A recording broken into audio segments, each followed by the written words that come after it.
మరియు 396 జీవోను జారీ చేయడం వలన దస్తావేజులకు నష్టం కలుగుతుందని మరియు స్టాంప్ మెడలకు నష్టం కలుగుతుందని వారి కుటుంబాలు రోడ్లపాలవుతాయని చాలా బాధాకరంతో రాష్ట్ర వ్యాప్తంగా ఈ సమ్మెను కొనసాగించడం జరుగుతున్నది. ఈరోజు 3వ దినం చేరినది. ప్రభుత్వాన్ని మభ్యపెడుతూ అక్కడక్కడ డాక్యుమెంటరీని లోపలికి పిలుచుకొని వాళ్ళతో ఫోటోలు దిగి వాళ్ళ హైయర్ ఆఫీసర్స్ పంపుతున్నారు. కాబట్టి జాగ్రత్తగా డాక్యుమెంటేటర్లు, స్టాంప్ మెడర్లు, సబ్ రిజిస్ట్రార్ గారి మాటలు విని మీరు లోపలికి దయచేసి పోవద్దండి.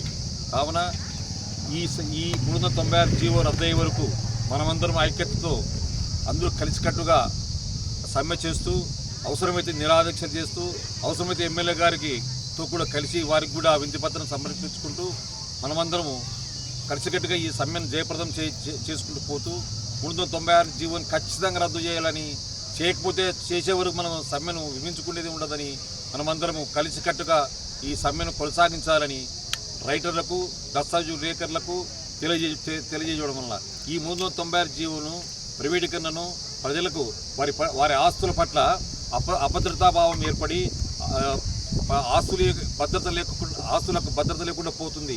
ఒక బలవంతుల చేతుల్లోకి ఇవన్నీ పోవడం వల్ల ఈ దస్తావేజులు అనేవి, ఆస్తులు అనేవి సక్రమంగా ఉండకపోగా ఎప్పుడు ఏం జరుగుతుందో తెలియదని అభద్రత ప్రజల్లో కొనసాగుతుంది. కావున దయచేసి మనము ఈ ప్రైవేటీకరణను మరియు జీవనం రద్దుపరుచుకున్నటకు ఎంత టైం పడితే అంతవరకు కూడా మనం సమ్మెను కొనసాగించడానికి అవకాశం కల్పించుకొని అందరూ కలిసికట్టుగా రాష్ట్ర వ్యాప్తంగా కొనసాగించాల్సిందిగా కోరుతున్నాను.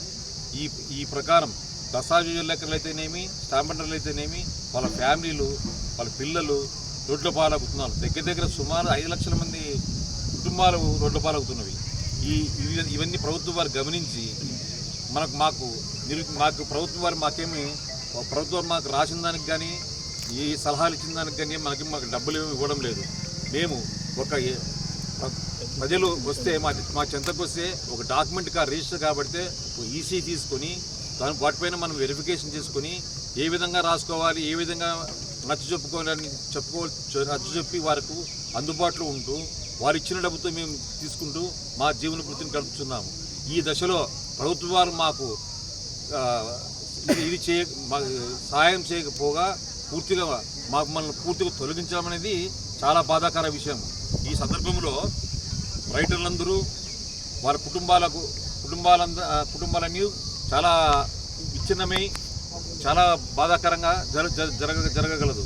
కావున దయచేసి ఈ ప్రభుత్వం వారు 396 జీవోను రద్దుపరుస్తూ మరియు ప్రైవేటీకరణ రద్దుపరుస్తూ మా రైటర్లకు, ప్రజలకు కూడా కాపాడగలని కోరుతున్నాం. ప్రైవేటీకరణ అనేది చాలా బాధాకర విషయము. ప్రైవేటీకరణ ప్రభుత్వం, ఇప్పుడున్న ప్రభుత్వం అన్ని రంగాలను కూడా ప్రైవేటీకరణ చేస్తున్నది.